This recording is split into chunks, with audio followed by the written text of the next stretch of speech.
Cast away, no more space to land. I'm stranded and like a weight, you pull me further down. You can only fight the undertow for so long.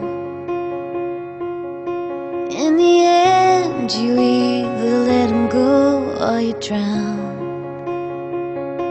And now I can breathe again, cast you off and come back up for air in a sea of tears.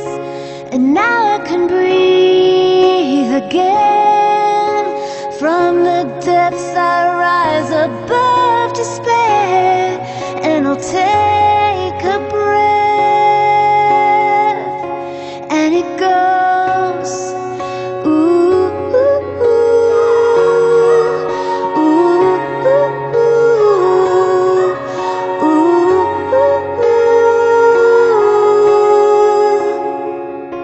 Cast away, turn into the tide.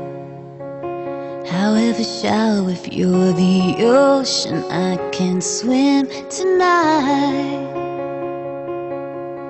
Sunken wrecks, just reaching for the light. Upon the surface where it reflects, diamonds come alive. I immerse myself in everything that was you, treading water while you slowly drifted from view. And now I can breathe again, cast you off and come back up for air, from a sea of tears. Now I can breathe again, from the depths I rise above despair, and I'll take a breath.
Hello, my name's Mike Butler. I have the pleasure of being the director of IOI Canada. IOI Canada is one of 5 training programs worldwide, so it's very much a global network encompassing many countries. And we have an alumni of something like 750 in over 100 countries.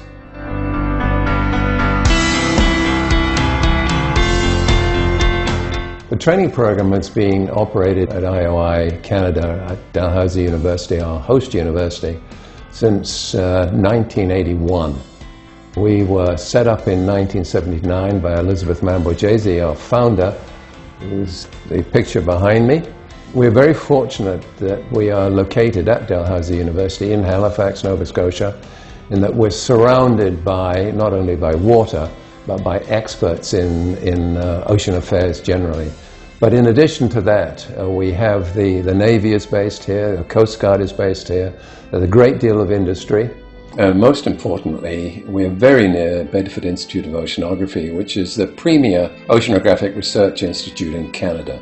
The prerequisites for joining the training program, usually a first degree. Many of the participants have master's degrees and some have PhDs. But in recent years, we have also included others who perhaps don't have degrees, but have a great deal of experience. The International Ocean Institute Summer Training Program is designed to provide the initial knowledge and awareness of ocean issues and ocean management activities. Typically, our participants are somewhere in mid-career. They're beginning to engage in decision-making on issues of ocean governance and ocean management. What we do in a typical course is we will have an expert come in on fisheries or on aquaculture or on marine plastics or on shipping, and then they will interact with the participants and give them the basic knowledge of that particular aspect and how it relates to the other ones. The focus of the course is international, so we very, very much try to ensure that they talk about issues in a global perspective or the global relevance.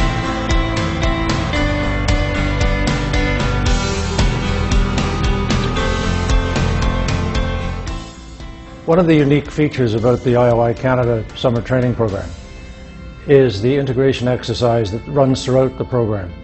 In the very first week, the participants are introduced to an imaginary part of the world with a complex imaginary geography and all of the complicated issues in oceans and coastal governance. They also start playing a role as a participant in a task group, a national task group, which is creating a national ocean policy for this imaginary part of the world. And so they spend the 8 weeks not only listening to lectures, not only doing field trips, but incorporating all of that information into their role-playing and producing ultimately an ocean policy and participating in an international conference on the subject. And by having roles that are drawn at random, hopefully they are learning things that are outside of their normal field of experience.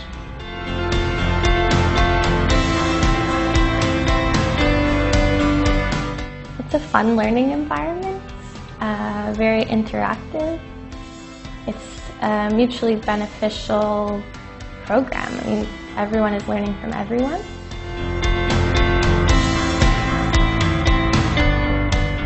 The program overall was great. The communication and interviewing module was very, very rewarding. I was able to actually see myself presenting, and that for me was an indicator of the work that we had done in the course. I think it's a very good program. The program materials or the modules really did address the issue of ocean governance in its totality. I think it delivered in terms of what I expected out of it. The thing I enjoyed about the International Ocean Institute 2019 program this summer is meeting new people from abroad and broadening my knowledge and skills in resource management and policy, specifically with ocean governance. As an Inuit, I really like the fact that there were other Indigenous students here as well, and incorporating more of that into the program goes a long way. If I were to do it again, I would do it again. I would do it again and again and again. I thoroughly enjoyed my experience. It exceeded my expectations. It's not the first time that I've been to this kind of program, and it's always good to meet new people, make networking. I just really enjoyed my time here at IOI, so thanks for having me.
The guidelines for securing sustainable small-scale fisheries are an international set of agreements on how to manage and develop small-scale fisheries.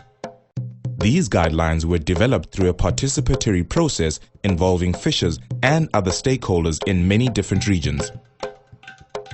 The guidelines speak to everyone, including states, civil society, fishing communities, and their organizations and business. International human rights lie at the heart of the guidelines. This means that the governance and management of small-scale fisheries needs to ensure that all activities respect and protect everyone's human rights. This includes the fisherfolk's right to equality, respect for culture, the rights of women and indigenous peoples, the right to participate and be consulted in decision-making, and the right to transparent, accountable management. As such, small-scale fishers must be able to participate in the implementation of the guidelines. The guidelines recognize that responsible fisheries management, human rights, and sustainable development go hand in hand.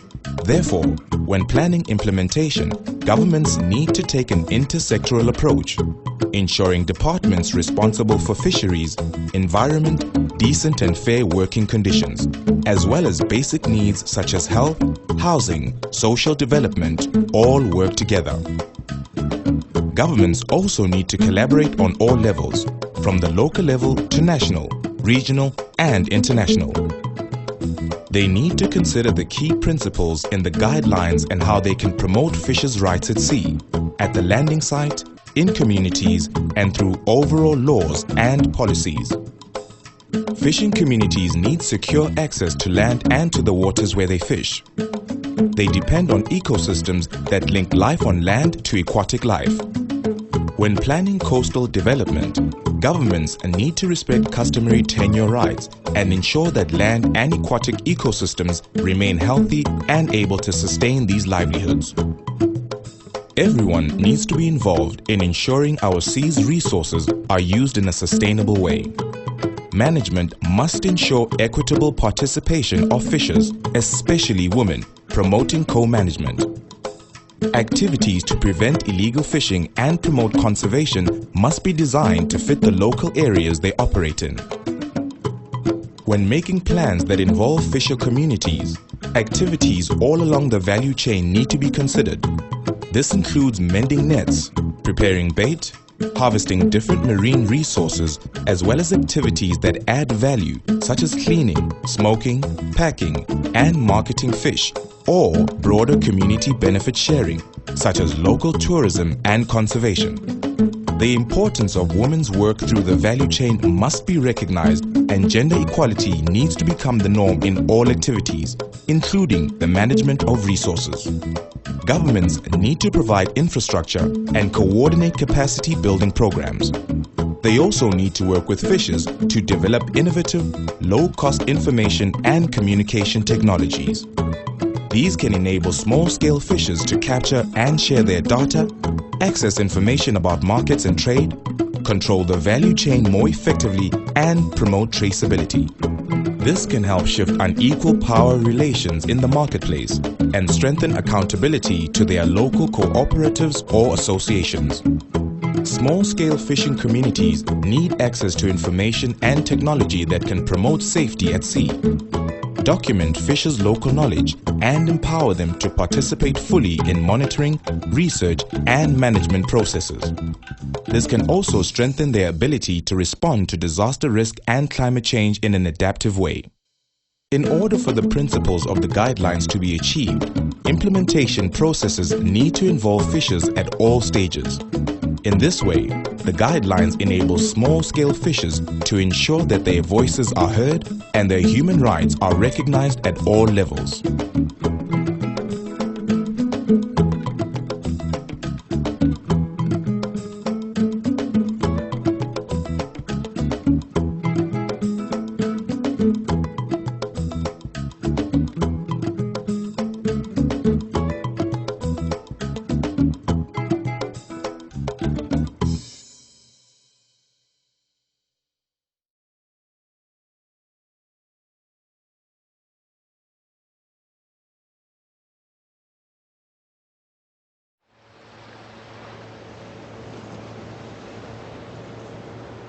We are all involved in the same story.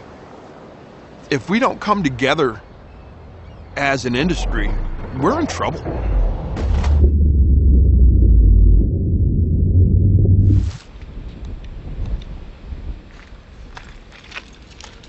My name is Tyler Murgo. I make my living as a filmmaker. But when I was growing up, I was surrounded by fishing. Oh my goodness! My family's been at it for generations. You're a good fisherman. In my childhood home, I remember being able to look out my window and see my dad digging for clams in the river. Fast forward a few decades to now. Him and my oldest brother, Kenny, they're still out there daily, but operating on a much higher level. I've spent quite a bit of time working out there with them, documenting the craft at any chance I could get, because there was always a desire to showcase a way of life that seemed both timeless and finite.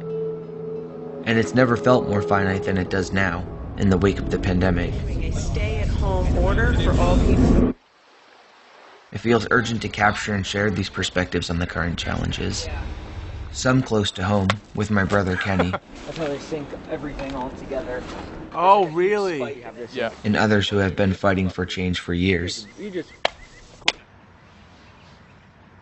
I'm Jason Jarvis, and been a commercial fisherman a little over 20 years. In our country, 80% of our fish is exported, and most of our fish is imported. Yet the best fish you could eat is right here. We live in Rhode Island, we live close to the fishing boats, but it is not as easy as it should be to get those fish that come off Rhode Island boats onto tables in Rhode Island. As presently constructed, this market really relies on restaurants and export. And unfortunately, the local consumer comes in a distant third to those two. So with the current COVID crisis, export, international travel, and the restaurant industry have come to a screeching halt. So it's just put a huge damper on the Rhode Island seafood market. Overnight, the fish houses up north were shut down. And it happened so quickly, I think it was like a knockout punch. And now people are kind of reeling back from it and thinking, now what do we do? For now, I think for a lot of bigger boats, it's not worth it to go out. You don't know if you're going to make a paycheck. There are small amounts of seafood still moving within communities, but the boats have been sort of like given a quota. They're being told, come in with only small loads of fish, because the market just can't bear it right now. Rhode Island's definitely pushing for an emergency action for us to sell fish directly off the boat to consumers, which we've been pushing for years, but now it's pretty obvious there's a demand for it. If there's no export market, we don't have the infrastructure here to process it. The current system we have forces all fishermen to sell to a fish dealer, who then processes this fish and sends it back to restaurants. For processing seafood, it's a lot less expensive to go overseas with it, process it, ship it back. But I think even an 8-year-old could sit down and figure it out that freezing it, shipping it, thawing it, processing it, packaging it, freezing it, shipping it, tens of thousands of miles by the time the trip's over. Number one, it's no longer a fresh product. Number two, how many hands have been on it? And then how much diesel fuel and God knows what else has been used to keep that fish or that seafood fresh. I mean, if we could all eat food within 1,000 miles of where we live rather than 10,000 miles, that's a game changer for everybody. See the crabs in the pot, the little tiny ones? Those are all females, and every one we catch is a male. I've always appreciated and admired what my family and so many other local fishermen do for a living. And after years of capturing their work with photos and video, it's allowed me to observe the job in a profound way. It awakened me to the lessons that laboring on the water had to offer. Lessons of strength and exhaustion, camaraderie and solitude, pride and humility. It revealed to me the deep connection we have with nature and the endurance required to pull a living from our hands.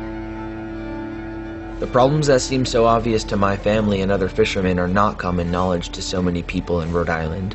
The seemingly absurd path that wild fish takes just to sell the fish right back to Rhode Islanders after it's traveled thousands of miles. It just doesn't make sense. I grew up seeing fish harvested from wild places, but it seems we've grown dependent and complacent, comfortable with the current system. And now as everything falls apart, we've stumbled upon a historical moment. It seems like a chance to reset and to make sure that the industry changes for the better. Since this has happened, I've had neighbors flagging me down on the street saying, hey, what can I buy from you? How can I support you? Which is a good thing to see. And then when I tell them, oh, I legally can't sell you that, they look at me like I have 3 heads. Most people have no idea. And I think that would make people go to their congressmen or go to their senators or go to the people in charge and say, you know what? Why can't I get this? What do you mean this isn't available? This whole crisis shows that we need to feed ourselves as close to home as we can. Selling fish from boats is the ultimate solution. Your fish has traveled single digit to maybe 20, 30 miles max if you're buying fish from a Rhode Island fisherman. My hope is that the fishing industry can come together instead of fighting each other. You know what? Let's band together and fight the people fighting us.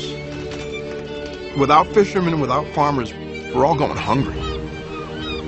I don't care who's to blame or the hype or the BS. The here and now is this. People are scared to death. That's the world we're in. The Great Depression brought a lot of changes. I think this is going to do the same. Good and bad. We'll see.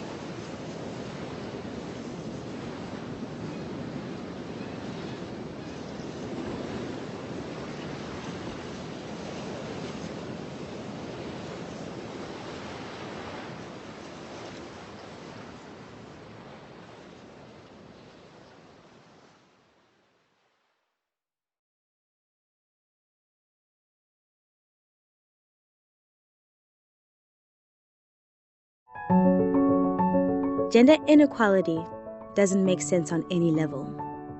By marginalizing the rights of women, we deny ourselves the opportunity to lift millions of men, women, and children out of poverty, not to mention the chance of a just and fair world. From birth, girls and boys, women and men are expected by society to play certain roles and behave in certain ways based on traditions, religion, and other beliefs. These behaviors are learned and shape the gender norms in a society. Unfortunately, in many countries, gender norms create disadvantages for women. Often, girls are not sent to school. When they become women, they then have limited ability to earn money or realize their potential. Rural women play a major role in agricultural development. However, in many developing countries, women cannot formally own land. Without land, they cannot get loans to invest in their farms or businesses. This also means they have no control over the use of land or the benefits that come from it. Men generally control the household decisions, like how to use the family's assets. These disadvantages are often reinforced by practices that limit women's access to services, like training.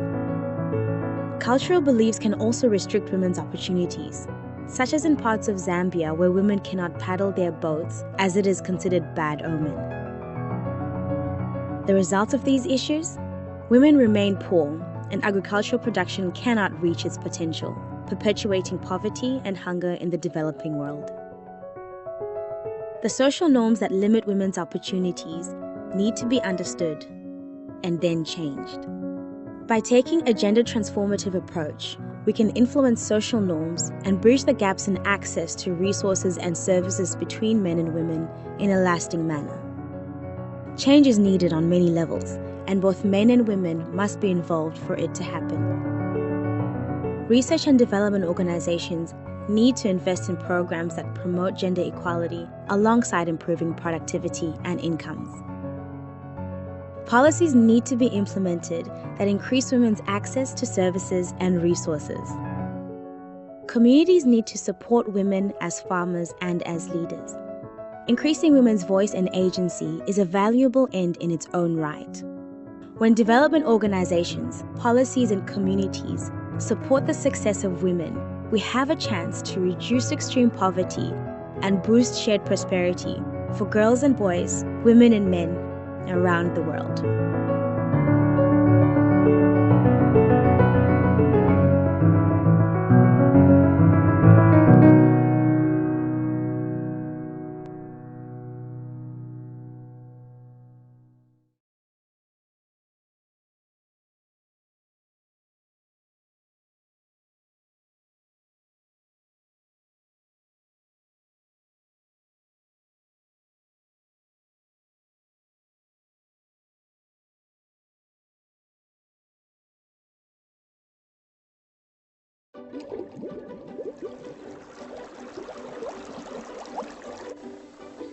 Hi, this is Alice, and today we're going to make a fish decor out of these plastic bottle caps.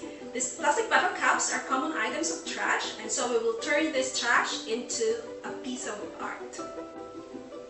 Let us start. These are the materials we need. We need the illustration board, the plastic bottle caps, the glue. Then on our illustration board, we will try to form our fish. So we'll take note of the lips. So let's have that as red, and then our eyes, and then use the different colors for the body of the fish. So it's up to you how to design it, but for as long as you form the fish on this board. Okay, so I'm going to use these light colors and then going dark right here.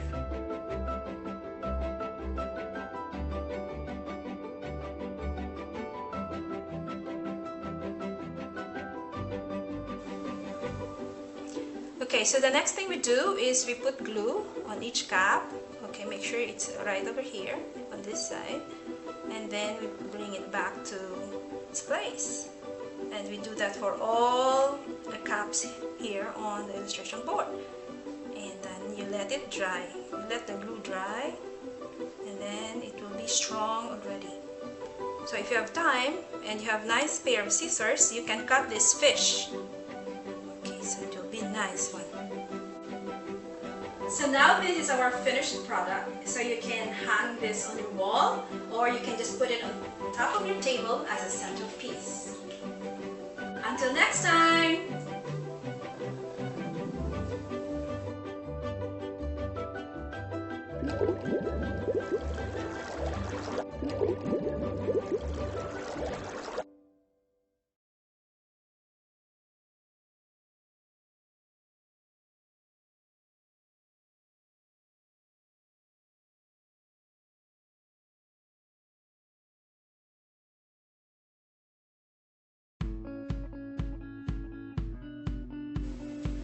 Hi, this is Alice. Today we're going to make colored fish out of these plastic bottles. These plastic bottles are common items of trash, so we will make this trash into an artwork. Let us start. We need these materials you see on the screen: plastic bottles, fish pattern, marking pen, scissors, and nail polish. First, we need to separate the body of the plastic bottle, so we need to remove the cap. And then you press the bottle like this, and so it gets depressed, and you can now start cutting.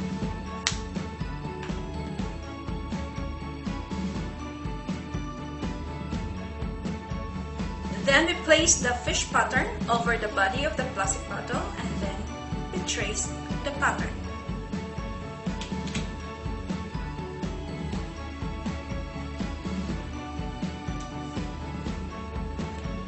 Then we need to cut the traced fish using scissors.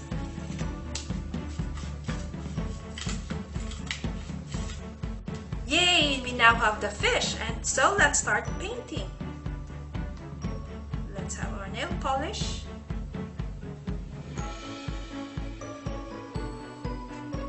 Okay, that's it. I used 3 colors for this fish. This is done, so I'll just wait it to dry. So you may want to have a second coat once the paint is dry. Do the same for other colors. You can use your colored fish into this kind of home decor. This is a mini chandelier. Until next time!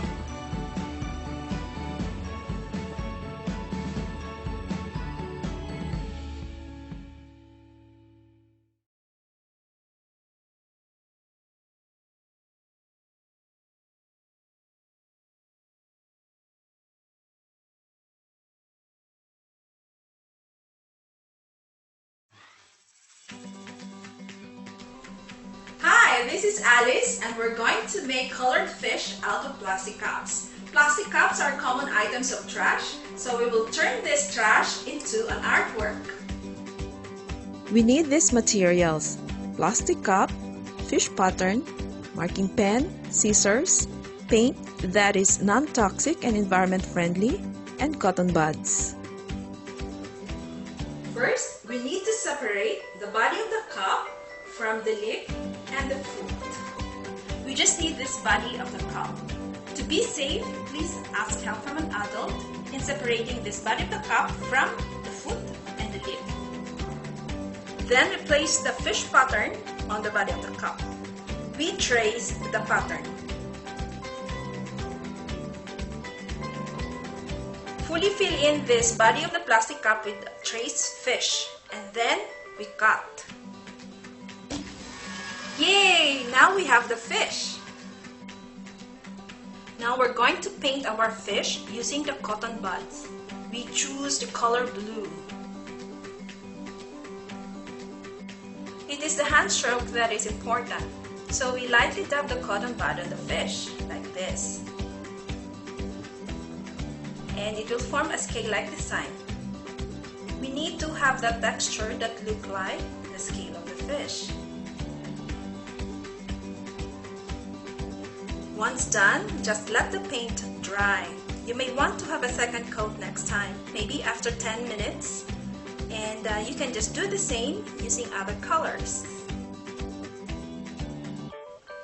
You can use your colored fish for this kind of home decor. Until next time!